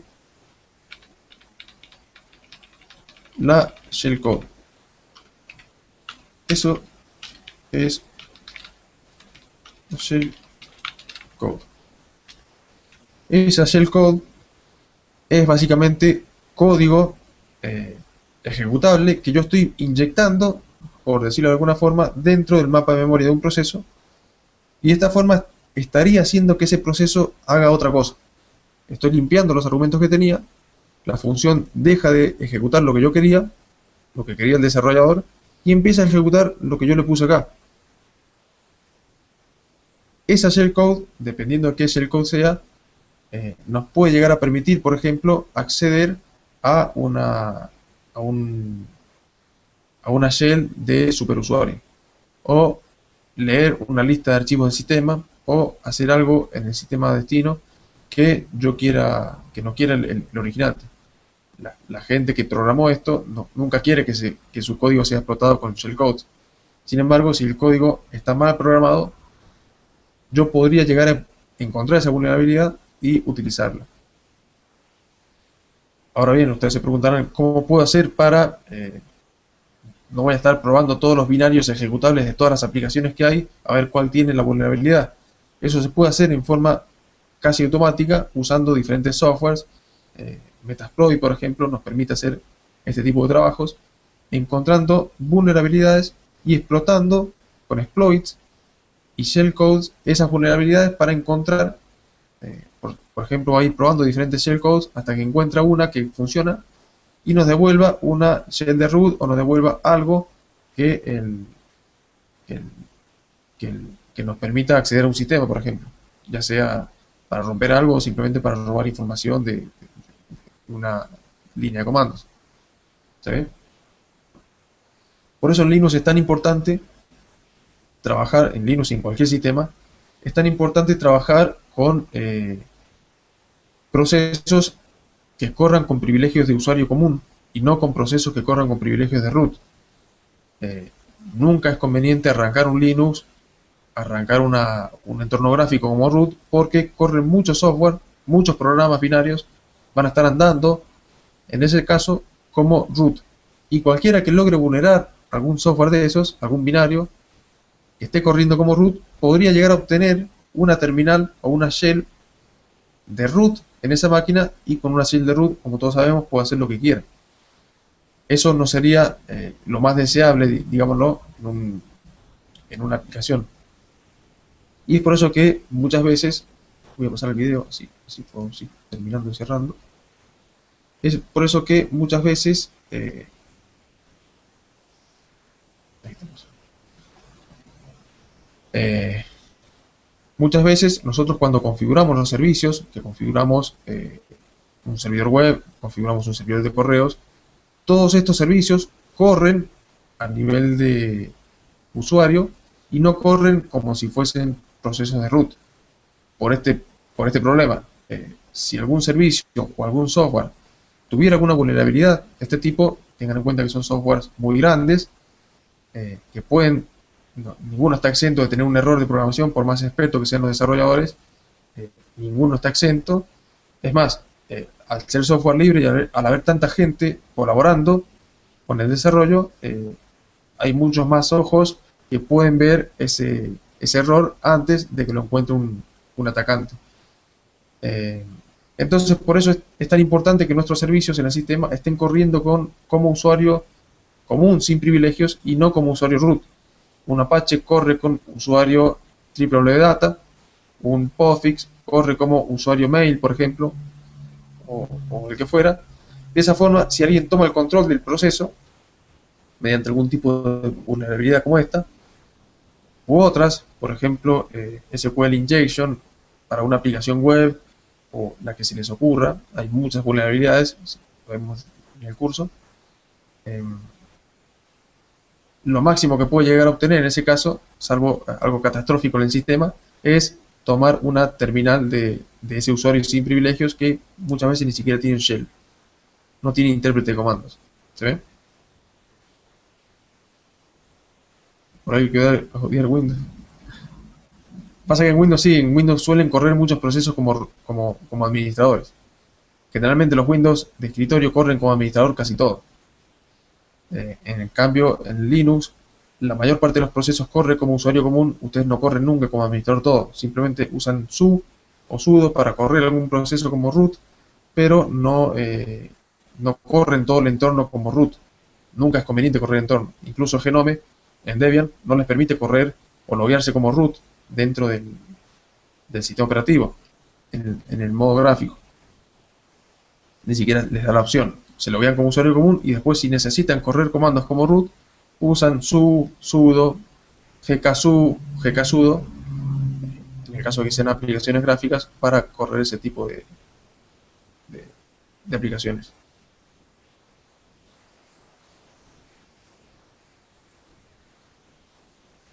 Exacto.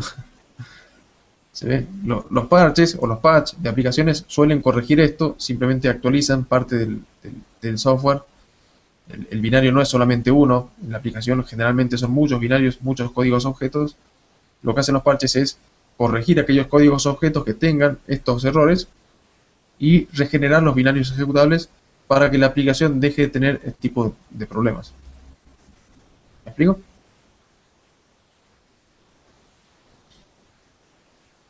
Sí, más o menos, acá se está poniendo fresco. Bueno, eh, ya estamos en hora. Espero que se haya entendido. Sé que por ahí no son desarrolladores de C, por ahí ni mucho menos. Mucha gente calculo que sabe programar. La idea fue más o menos mostrarles lo que podemos llegar a hacer, un pequeño ejemplo de código, un pequeño ejemplo de compilación eh, y algunos errores comunes que podemos llegar a tener nosotros cuando codificamos, cuando programamos, y conocer estos y un montón de errores más, aparte de estos son, o pueden llegar a ser un poco más críticos nada más, por eso los puse acá, eh, pueden llegar a salvarnos muchas veces si es que estamos desarrollando código en serio y queremos proteger nuestros sistemas. Incluso cuando nos hablen de que por ejemplo, un código, si ustedes se meten en noticias de ISPASEC, por ejemplo, en newsletter, un código